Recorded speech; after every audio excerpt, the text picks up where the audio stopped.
प्रधानमंत्री जी बहुत व्यस्त हैं, उनके पास मोर को खाना खिलाने का समय है, उनको चीतों को देखना का समय है, डिस्कवरी ऑफ इंडिया में इंटरव्यू देने का समय है, लेकिन बेटियों की अस्मिता पे बोलने का उनके पास समय नहीं है। वो तो बेटी है। ये आंदोलन देश की बच्चियों के मान सम्मान का आंदोलन है, देश का सम्मान बचाने का आंदोलन है और इस आंदोलन में सभी शामिल हैं। इसमें जाट भी शामिल हैं, इसमें गुजर भी शामिल हैं, इसमें यादव भी शामिल हैं, इसमें जाटव भी शामिल हैं, इसमें ब्राह्मण भी शामिल हैं, इसमें ओबीसी भी शामिल हैं, इसमें एससी भी शामिल हैं, एसटी भी शामिल हैं, माइनॉरिटी भी शामिल है, पूरा देश शामिल है। देश के हर हिस्से से लोग इसमें शामिल हैं, हर जाति और धर्म के लोग शामिल हैं, हर प्रदेश के लोग इसमें शामिल हैं। नहीं तो देखो जरा जाके आप घूम के देखो, पता लग जाएगा आपको। कहेगा मेन स्ट्रीम मीडिया आप हो यार, आप अपने आप को ही कमतर करके यहाँ करो, आप उससे कहीं ऊपर हो।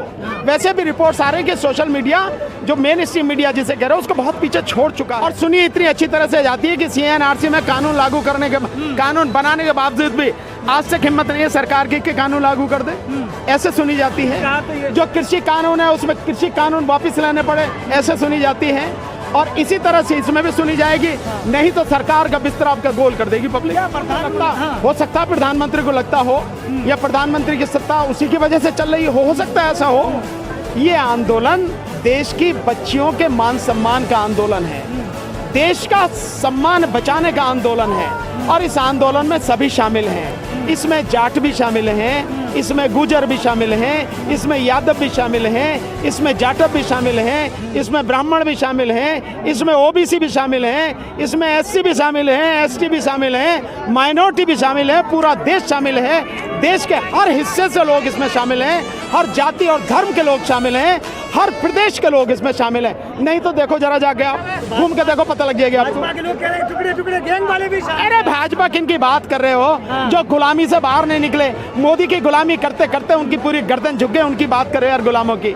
वो क्या करेंगे बात कि कोई स्वतंत्र व्यक्ति हो उसकी बात करो। वो लोग इंसानियत के विरुद्ध हैं, जो बहन बेटियों की इज्जत आबरू वाले मामले में भी अपराधियों का साथ दें, क्या वो इंसान कहलाने के काबिल हैं? नहीं। इससे ज्यादा मुझे उनके विषय में कहना नहीं। मैं आपसे सवाल करना चाहती हूँ, आप मुझे जवाब दें कि बलात्कारियों के साथ में भारतीय जनता पार्टी ने उन्नाव में जो जिस बेटी के साथ में बलात्कार की घटना हुई, उनके पिता का रातों रात जेल के उस हवालात में मर्डर हो जाता है, फिर उसके बाद बलात्कारी को बचाने के लिए भारतीय जनता पार्टी तिरंगा यात्रा निकालती है। तो मैं दो प्रश्न पूछना चाहती हूँ, आप क्लियर कर दें कि आप बलात्कारियों के साथ हैं या आप बेटियों के इस आरोप को जो है निराधार मान के बेटियों की अस्मिता को आप मजाक में उड़ा रहे हैं, या आप ये क्लियर कर दे तिरंगा यात्रा जैसी देश के गौरव को सम्मान दिलाने वाले तिरंगा को जब आप एक बलात्कारी के सम्मान में निकाल रहे हैं, तो आप ये बता दें आप सेना का अपमान कर रहे हैं, आप जो है जितने भी जवान भाई हैं हमारे और देश का गौरव है उसका अपमान कर रहे हैं। तो आप क्लियर कर देना, उनके पास मोर को खाना खिलाने का समय है, उनको चीतों को देखना का समय है, डिस्कवरी ऑफ इंडिया में इंटरव्यू देने का समय है, लेकिन बेटियों की अस्मिता पे बोलने का उनके पास समय नहीं है।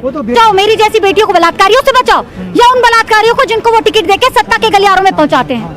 अच्छा जवाब देना चाहूंगी, सत्ता में जो बैठे होते हैं अगर वो अपना काम ठीक से कर रहे होते तो विपक्षियों को और जनता के मुद्दों को लेकर आने के लिए इन सड़कों पर हमारे जैसे राजनीतिक दलों को यहाँ तक नहीं आना पड़ता। भारतीय जनता पार्टी की कुनीतियों के खिलाफ राहुल गांधी जी ने और कांग्रेस ने भारत जोड़ो यात्रा में जनता के मुद्दों को, महंगाई को, बेरोजगारी को, महिला सुरक्षा को और देश में जिस तरीके से सौहार्दता को बिगाड़ के नफरत की राजनीति की जा रही है, उसमें एक सौहार्दता लोकतंत्र को बचाने का प्रयास विपक्ष के द्वारा किया जा रहा है। ये इन मुद्दों को लेकर हमें मजबूरी में यहाँ आना पड़ा। सत्ता ठीक से कार्य नहीं कर रही और महिलाओं के साथ, युवाओं के साथ और देश के हर व्यक्ति के साथ शोषण कर रही है, इसलिए विपक्ष को मजबूती के साथ इन मुद्दों को उठाना पड़ रहा है, क्योंकि भारत देश जो है वो लोकतांत्रिक ढांचा के पर्याय में है और देश में जब जब जनता के साथ जनता के हितों का आनंद होगा, हम मुख्य विपक्ष बन के लगातार उनकी आवाज उठाएंगे और देश के हर उस अंतिम पंक्ति के जनता की आवाज बुलंद होना है जिसके माध्यम से उनको अभी यहाँ पे पहली जीत मिली है। संघर्ष आगे भी जारी रहेगा और बहुत आगे तक हम देश के हर कोनों में इसको लेके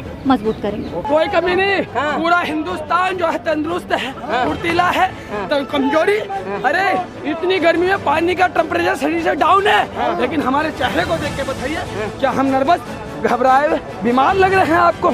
इस बात को समझ में भूषण सिंह जैसा महान व्यक्ति इस धरती पे पैदा नहीं हुआ होगा जो 140 करोड़ लोगों की जनता की आस्था को 15 रुपए का बता रहा है। वो एक मेडल जब कपिल देव ने जब पहली वर्ल्ड कप को जीता तो भारत आज भी कपिल देव के उन हाथों का कर्जदार है। जिसे वो ट्रॉफी उठाई थी, अगर उस मान सम्मान को कोई व्यक्ति पैसे और धन के नशे में अगर ये कह दे ये 15 रुपए का है, तो ये हमें अपमान करने वाली बात होगी। आज इसके पटल पे भारत के प्रधानमंत्री माननीय मेरे पूजनीय, मैं उनके सम्मान में कोई कमी नहीं छोड़ूंगा। आप जापान गए, क्या बताएंगे कि दिल्ली के ही जंतर मंतर में मेरे ही कार्यालय से 2 किलोमीटर की दूरी पे 2 किलोमीटर की दूरी पे मेरे ही देश के अंतर्राष्ट्रीय खिलाड़ी अपने हक और इंसाफ और न्याय के लिए बैठे, क्या मुंह दिखाएंगे। इसीलिए हम कहते हैं गरीब, मजदूर, शोषित, वंचित, पीड़ित और दीन दुखिए की बात करने वाली हर विचारधारा का समर्थन करें, और जो इनकी आवाज को दबाने को ताला लगाने की बात करेगा, हम उसका विरोध करते हैं। उसके जुल्म को मानने से 1000 बार इनकार करते हैं और करते रहेंगे। जय हिंद, जय भारत, जय। ऐसी ही बड़ी खबरों को देखने के लिए जुड़े रहिए हमारे साथ न्यूज़ टाइम।